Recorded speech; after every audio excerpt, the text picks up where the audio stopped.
Another night, another video. Still at the office here. It is now 8:15 Eastern. I'll probably get this out to you guys about 8:30, 8:45. But as I was getting ready to put my kids to bed, the Washington Post, that's right, the Washington Post, whether you think they're fake news or not, they put out an article. And I think when, not with Jack. Jack already left, so I'm here with producer Coop. Coop, when the Washington Post or like New York Times or I don't know, even like CNN, Fox News, when that level comes down to sports, you typically know like it's a big enough story, it's a big deal. right? It's a big deal. And so I had to stop and read this bad boy.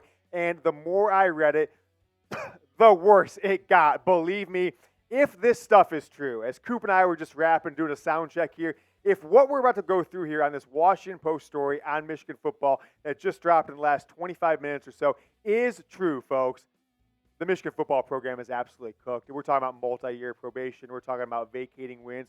I don't think it would happen this season. I don't think.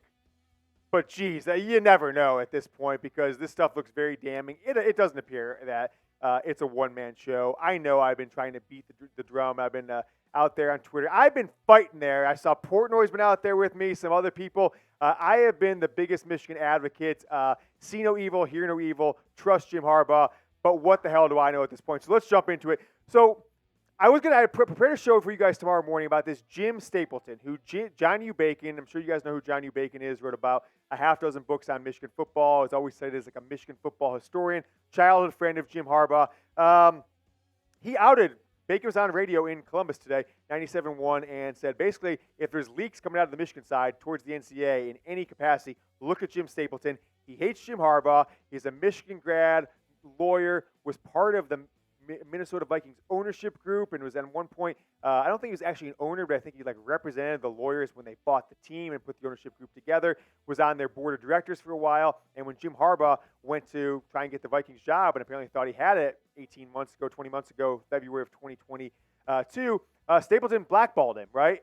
Said, well, I don't know what he did to blackball him. But Stapleton also reportedly was a big part of trying to get Rich Rodriguez out of Michigan back in 2008, 9, and 10 when Rich Rod was the coach. So here's what we know. An anonymous investigative firm approached the NCAA on October 17th, last Tuesday, with evidence of a wide-ranging spying scandal involving Michigan football. Okay? They had access to multiple computers and hard drives that they can prove, at least, that Michigan coaches had access to and did access. Now, they don't say which coaches in particular, whether it was Jim Harbaugh himself or offensive coordinator, Mike Hart, anything like that. Or sometimes the word coaches gets intertwined with support staff or graduate assistants. So I'm not sure if it's part of the 10 assistant coaches or not specified in the article.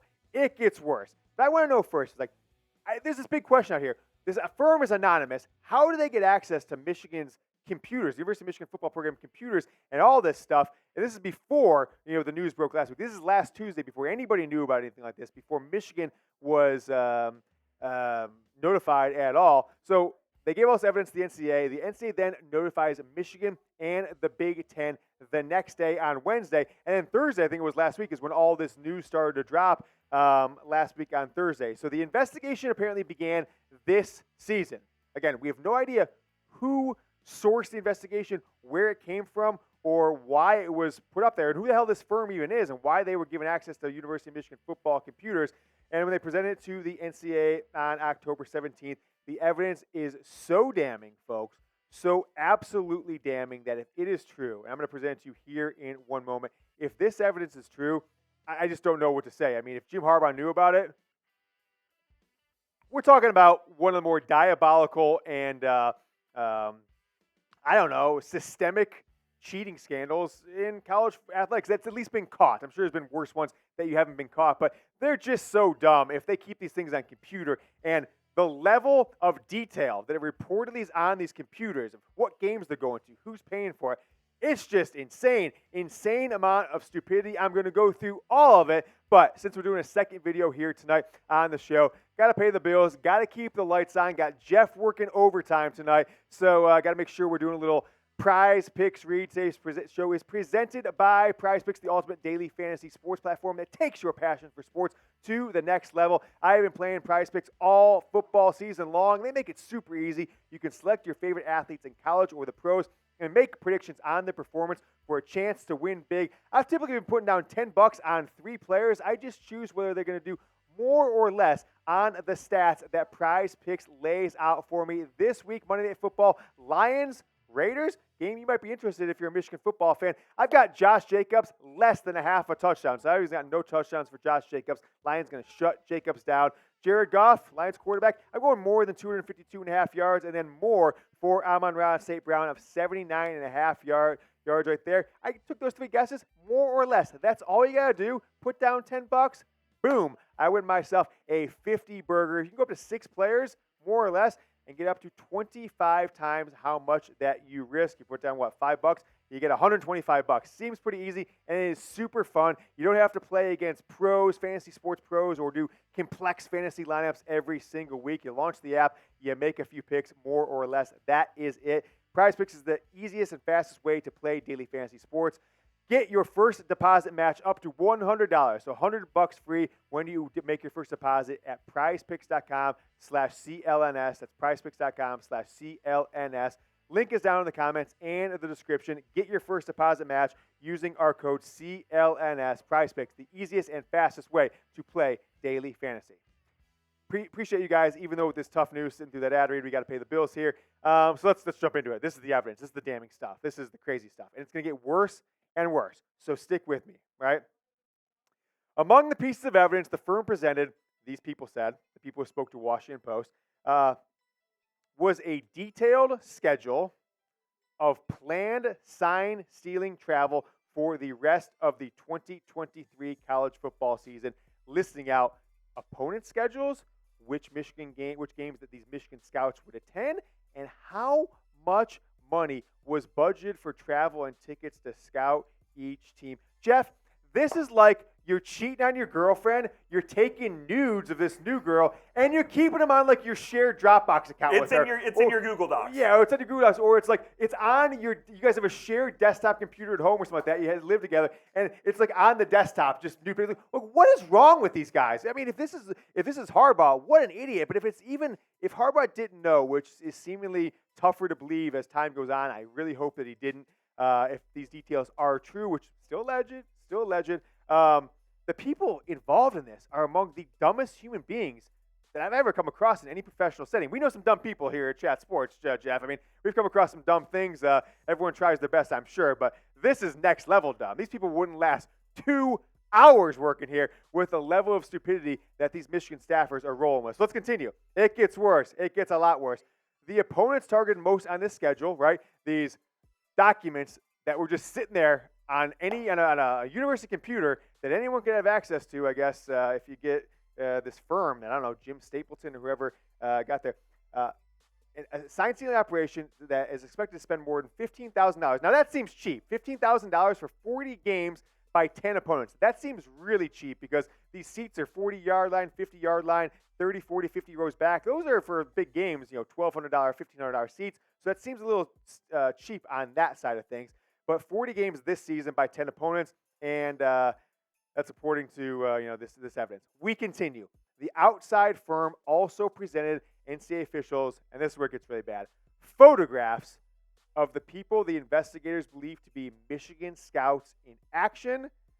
Now, this is not in the Washington Post article, but this is something I was told today that was going to be in our show tomorrow morning, that one of them does include Connor Stalions. I don't know if it's this season or last, but it's since May of 2022, so it's either 2022 season or 2023, where Stalions was an official member of the Michigan football support staff. So that is just damning. That's a direct violation of NCAA rules. Continue go there. More details here, but did want to remind you guys to subscribe to the channel. Got a few more damning details I'm going to share with you, but we're putting out a ton of content on this situation. A second a new story or anything comes out, trying to get some insight for you, trying to give you different perspectives that you'll probably get anywhere else. So if you like what you see, if you've been enjoying it, subscribe to the channel. It's always youtube.com/MichiganTV. So if you're enjoying it and you've already subscribed, send that link to your friends. It's down in the comments in the description as always. Send it to your Michigan football group chat. Share it to Facebook, Twitter, Instagram. Help us grow this channel because the best recommendation is that of a friend. And in times like these with the Michigan football program, I think we're all going to need a few more friends. youtube.com/MichiganTV. Continuing on, Washington Post article. These photos, including Michigan staffers and students that are currently interning with the football team. So this is true. It's not Connor Stalions just sending, I've seen rumors, he's just hiring sorority girls that he contacts off Instagram. That's not the case, apparently, here. The photos showed people seated at the seats that were bought by Stalions or more Michigan staffers at the opponent's games this season were aiming their cell phones for lengths of time at the opposing sidelines, apparently recording or taking photos of signs. Days later, the outside firm told the NCAA that cell phone videos depicting the opposing coaching staffs in these games were then, and this is the one that's going to end it for Michigan if true. This is the one that's going to get this season vacated, or at least the first 8 games of it, 2022, maybe 2021, is that these photos and videos that were taken were then uploaded to university computers, put on University of Michigan hard drive, that were maintained and accessed by Stalions, and this is the killer. This next 6-7 words could be the end of the Michigan football program as we know it. Accessed by Stalions, here's the words, as well as several other Michigan football assistants and coaches. That's true. I don't tell you. Just brutal. I'll be bummed. I'll be, I don't know if I'm going to hate Jim Harbaugh. People say if you're not cheating, you're not trying. I don't think this cheating scandal has made Blake Corum a better player. I don't think it's made J.J. McCarthy a better player. Maybe it gave him an advantage here or there. I certainly think Michigan is wildly improved as a program despite any of this stuff over the last 3 seasons. And I do think right now, despite any of this going on, Michigan will have the best team in college football, one of the best teams the rest of the season, as long as they can play that season. But if this stuff's true, guys, I don't know. I thought it would be crazy. These people saying, well, the Big Ten can step in and end Michigan season today. I said there's no way that's going to happen. I still think that's very unlikely because Michigan with Ohio State, they're the golden goose of the Big Ten. They're the Alabama of the Big Ten. There's 4, 5, 6 programs in the country. Texas, Oklahoma, where they were to the Big 12. Alabama, Georgia to the SEC. Clemson, Florida State now to the ACC. I don't think they're going to do it to Michigan being such a big TV draw. And the fact that, hey, this is just a good job. Imagine the storylines. If Michigan's facing sanctions, could get this entire season erased from them. They go on, win the national championship. So as long as Michigan gets to play out this season, I'll tell you what, there's only one thing left to do. You ever seen Major League, Coop? Win the whole fucking thing. There he is, Jeff Cooperstein, the best in the biz. Go win the whole fucking thing, right? You get on the field, you win it, galvanize, put steel in your spine, go win the national title. Hell what? You know what? I'm going to have the memories up here. I'm going to have the games up here. I'm going to remember. I'm going to take those pictures. I'm going to go to this national championship game. You can never take those to me. Elon Musk can put a Neuralink in my brain and try and extract it. It's not going to work. I'll have the memories. So if this is all true and they still get to play the games, even if it's vacated later on, that's fine with me. I'll take 2 or 3 years or 4 years of probation and shitty play. I don't care. This 3 years has been great. I don't regret a single minute of it, but I'll be just a little disappointed in the lackluster effort to at least try and get away with it that this Michigan football program seemingly may have put forward, according to the Washington Post. Let me know what you guys think down in the comments. I appreciate you watching a second Michigan football video for me. By the way, a lot of haters and losers, of which there are many, coming at us saying cheaters, cheaters, cheaters. They may be right, but don't let them get the best of this YouTube channel. Drown them out with some Go Blues. Drown them out with some beat Ohio State against some Bozos, and let me know your thoughts on this subject. I'll be back in the morning with more on this video for you, probably around midday. Till I see you again, keep your heads up. Go Blue.